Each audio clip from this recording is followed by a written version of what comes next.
What you see before you is a list that I made up. It's a little list that I put together. Advantages of the console of the PC over the console. Now, I do plan to create a list that cites the advantage of the console over the PC. But I do think that the gap is closing, actually at a pretty rapid rate, of console versus PC as far as capabilities of the console. I was in Best Buy looking at the games, and I won't go over all of them because this is my second time doing the video, and when I did that I went over. But suffice it to say, one of the things that I did find was an expansion pack for Flight Simulator 2004 and Flight Simulator 10. I'm assuming Flight Simulator 10 is for the Macintosh, but don't quote me on that. I really don't know. So Flight Simulator 2004 was a 787 Dreamliner. And that encounter made me want to construct the list that you see before you. This is, again, a list of things that the PC excels in as far as gaming is concerned over the consoles. So let's begin. Customization. Graphics. You can customize the graphics, not just the hardware, but and you'll see later on we're going to touch on hardware.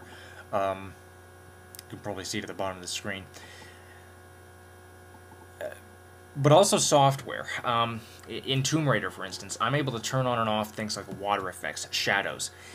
Anti-aliasing is switched off. I think what they do is they probably check your graphics and they put together a list of defaults based on what you have.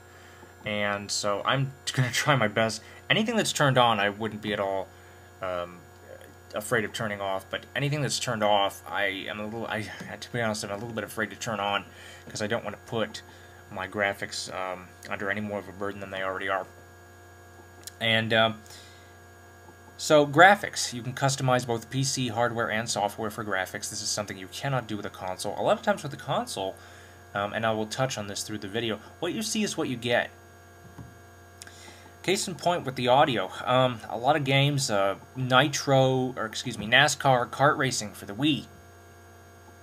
That's a title that, near as I can tell, does not allow me to customize the audio. I've been through the options menu and I've got nothing as far as customizing the audio goes. Whereas with the PC, odds are you will probably be able to customize the audio, sound effects, music. Now, maybe I should move that to a dog status as well. Dog, by the way, means depends on game. A little something I made up. But I may want to move that to dog status. But for now, I'm going to say yes, because as far as I know, heck, audio might even be greater in terms of expansion.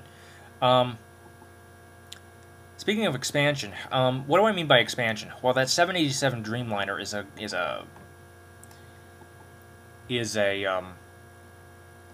an example of expansion. It's an add-on, and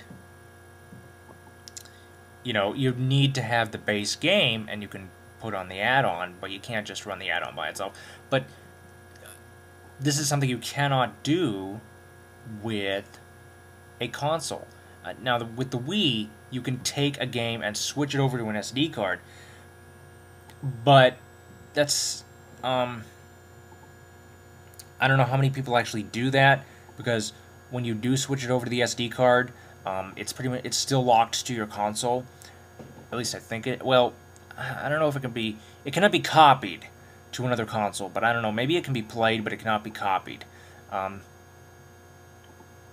But as far as I can tell, with expansion, with the consoles, you really don't have too much in the way of expansion. Whereas with the PC, you have quite a bit in terms of extra packs you can get for games.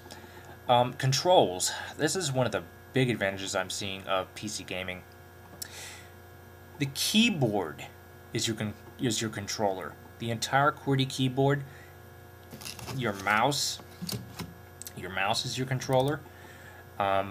You can put on a gamepad. You can put on a steering wheel. You can put on. I know that for the flight simulators, they have these joysticks and throttle units that you can use. I know that they did a little bit of that. I know particularly like for the steering wheel, they used to do that for the particularly for the PlayStation, but I have really not seen that as of late that works with the PlayStation 3. I could be wrong. I haven't really been looking too hard. If anybody has any comments on this, please let me know nicely. I'm all for learning. I'm all for input.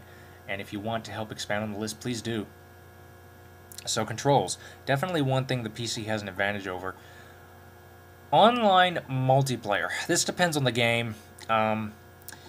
The Xbox 360, as far as I can tell, has the best online experience of all consoles. Whereas, you know, the Wii, a lot of people say that needs work. Some of the Wii's games are not even online compatible at this point. Actually, a fair few aren't. Whereas with the PC, pretty much everything is online. Hey, you got a wireless card, why not take advantage of it? Hardware. Again, with the consoles, pretty much what you see is what you get. Whereas with the PC, especially with the desktop units, if you build it yourself, you can customize the hardware to your heart's content. One of the things I would like to see personally is, I understand a lot of the more powerful games need the higher end graphics cards. My personal worry is that the power supply needed to operate those is going to put a major hike in your power bill. Maybe not major, but at least maybe noticeable. I've always wondered about the power efficiency of those, and you know, how they are. You know, I have not seen, now I could be wrong about this. Again, I'm just learning, but I have not seen an Energy Star approved power supply that would be capable of running something like GTA 4 or Crysis or anything like that. But, you know, hardware, again, your heart's content. You know, you can do whatever you want with your gaming tower. And future expansion, again, especially if you build it yourself. This is definitely an advantage of the PC. Whereas with the consoles, they've been in and out in a couple of years. The DS Lite was introduced in 2006, and now it's 2009. And yeah, I know the DSi is not necessarily a major hardware redesign, but as far as the DSi shop, I think a fair amount more titles are definitely going to the DSi shop exclusively. The latest Mario versus Donkey Kong, that's on there permanently as the DSi shop. Excuse me. So, you know, again, what you see is what you get, and you upgrade it every couple of years. Whereas, rather than investing in a new console, on the PC side, you can just invest in maybe a new graphics card or some more RAM or another motherboard. Little things. But these are advantages that I see that the PC has over the console. And again, if anybody wants to edit this, feel free. Just let me know in a nice way. And I do plan to come up at some point with a list of advantages the console has over the PC, if you'll give me ample time to do that. So, anyway, thank you for watching. Comments are welcome. Insults against me will get you blocked, and have a nice day.